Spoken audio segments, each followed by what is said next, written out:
Hi folks, Pete here from Ashton's Cars, and today I'm showing you around yet another Vauxhall Mokka.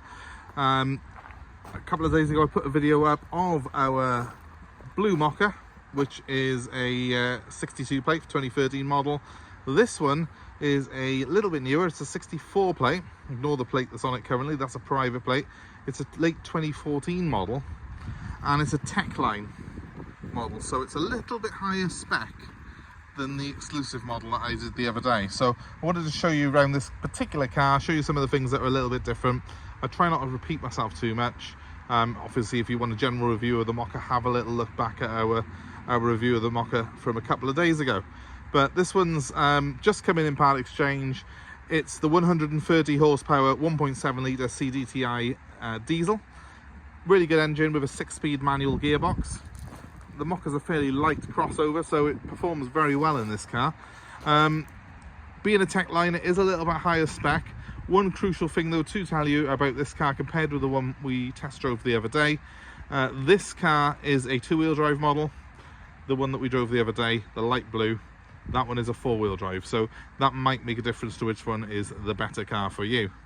But a majority of Mokka customers aren't really into serious off-roading, so a lot of them do buy this model, the 2-wheel drive.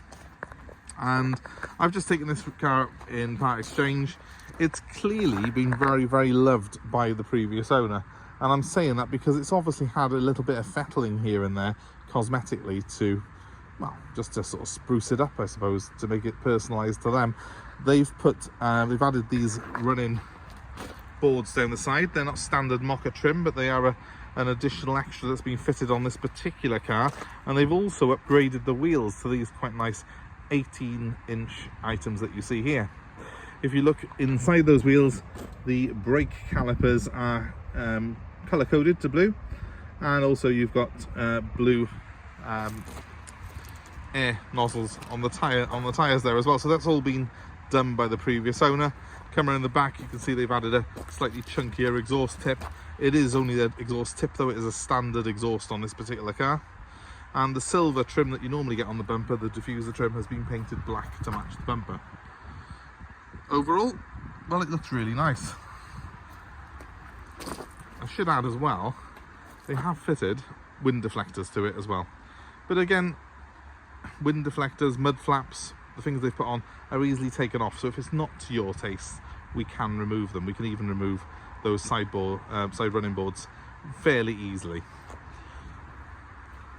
But what it does mean is this Mokka stands out a little bit from the crowd. But it doesn't stop there, because when you get inside, you'll see that it has got quite an elevated specification over the standard Mokka that we test drove the other day. So we'll have a look inside in just a second, just to show you right the way around this car, because I really want to show off its condition. I think it does look fantastic. It's been well looked after. We've got front and rear parking sensors on it. It's got the fog lights on the front as well. You can see we've got the silver diffuser on the front, black at the rear, and then it does look quite sleek with those running boards. They make it look a little bit lower to the ground, and then to sort of finish that off, you have also got these quite chunky mud flaps that have been added to it as well. As I say, it's very particular to that customer's taste, but I think it looks quite cool, and it might well be something that that appeals to you as well. If not, we can just put it back to standard. Number plates, I did mention earlier on, this is a private plate on this car. It is available with the car. It's not being retained by the previous owner, so if you do want it with this private plate, you can. Otherwise, we can just put it back onto its original 64 plate. In the back, again, another sign that has been well loved is this hard rubber mat that's protecting the boot floor. So that's there in place. Obviously, boot size is about the same as the other one because it's the same car. But what you have got in here is a tow hitch. That's a removable tow hitch, which screws on, and we've got a little key which allows you to attach that at the rear. And of course, that's very handy. The towing weight isn't massive on one of these. I think it's about 1,200 kilos. But if you've got a small box trailer, something like that, it's going to be ideal to tow that. Let's have a look in the rear of the car. So regardless, I think, of these little extensions that have been put on the running boards and the little wind deflectors on here. Whether they're to your taste or not, what they do show is that someone's loved the car and looked after it. They spent money on it. It hasn't been just discarded, and that really goes to show when you're inside it as well, because the interior of this car is in excellent condition. Been really well looked after by the previous keeper, and like the other Mokkas that we've seen, it's a 3-seater in the rear here. There are isofix points on there as well. And when you get into the front, again, fantastic condition, but with the addition on this car of a few extras that you haven't got on my other one. So here we are behind the wheel, and the main thing that dominates this car's dashboard is this large colour screen. It's got the sat-nav built in on it, it's got the Bluetooth streaming, and it's also got a digital radio on it. So a really good specification on it. Just press it on like that, it'll take you to the standard radio. But let me just show you the navigation, because I think that's really something else. That's a really good map setup on here.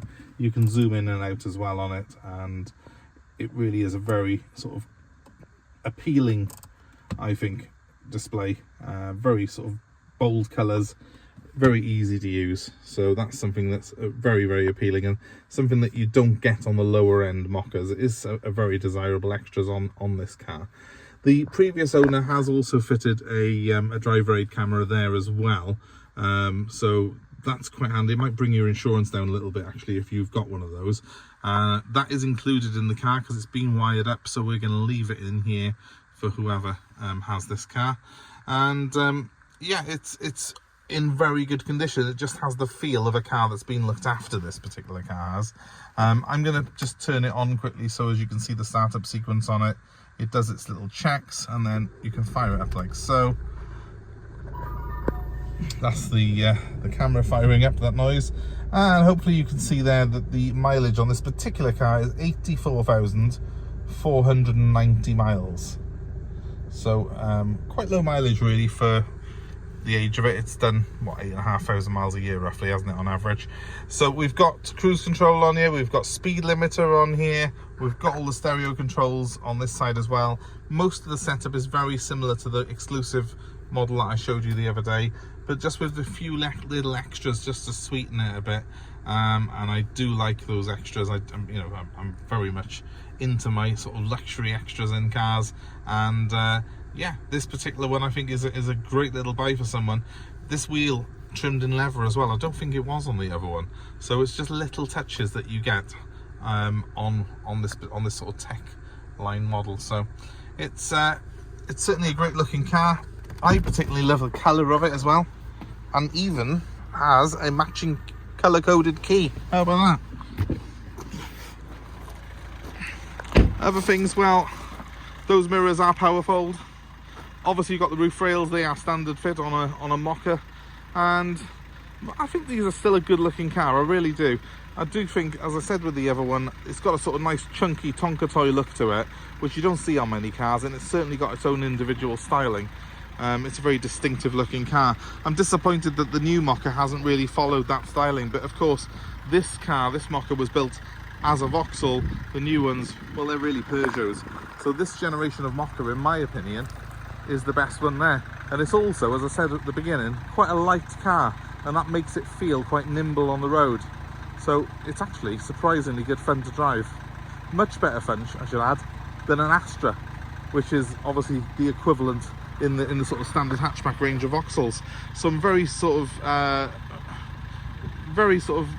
you know, keen on these cars as a good little value family car. I can't really knock them at all.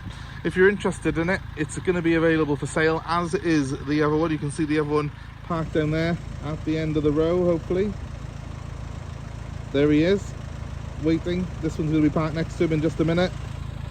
And yeah, a couple of really nice little Mokkas there for someone. If you're looking for one, come quick, and you've got a choice of two. My number's 07932 873 646. Give me a call. Happy to arrange part exchange and happy to arrange delivery anywhere in the UK of this car. So hurry now and be quick. And thanks for watching, and of course please give us a like, subscribe, comment below, let us know your thoughts. Which do you prefer, this one with the slightly higher spec, or would you be swayed by the 4x4 system of my other one? It's quite interesting to see which one's going to sell first, actually, at these two cars. They're similar priced, but slightly different spec. Both got the same engine. Does spec win over 4x4? Well, I guess it depends where you live, doesn't it, and what you need it for. But thanks for watching, guys. I hope it's been of interest to you anyway, and hope to see you very soon here at Ashton's Cars. Bye for now.